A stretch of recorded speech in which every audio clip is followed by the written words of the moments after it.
We had a great episode. If you haven't had a chance to check it out, the last episode of This is the G podcast, right before Labor Day, check it out. Keith and I are on that show. And big thanks to Tanya B. Gotta say, What did I Tanya do? B. turned me on to an opportunity. And she knew about my love for Beyond the Gates, right? I'm She watching it knew. now. I'm watching it. I got my mother watching it, Tommy B. Not just me. I got, Is it good? you know, it can be a little predictable, but I'm like, man, people, It's ooh, crazy.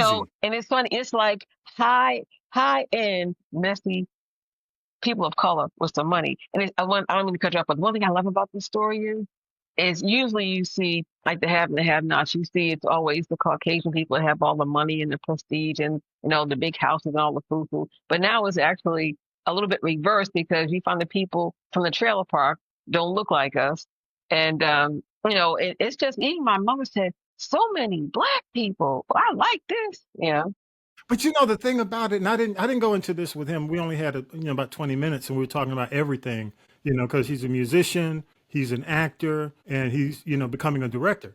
But the thing about it is, it's such a beautiful. The cast is gorgeous, man. When you talk about the cast, you've got people who've been on Queen Sugar. You got people who come from the whole. When you remember UPN back in the day in yes, WB Universe, yes.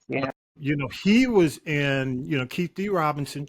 He was in Dreamgirl. He played Effie's brother, Yeah. Cece, sang the song Patience, in Dreamgirls. The other thing is, when you look back, he was the first, well, I don't know if he was the first black Power Ranger, but he was the Green Power Ranger back in 2000. Yeah. Wow. So his career goes back to 2000, and he's really done a lot of stuff. So we were just talking about the cast, not to mention you got Clifton Davis, Tamara Tooney from Law and Order. Tamara Tooney, Law and Order, but I remember Tamara Tooney from The Devil's Advocate.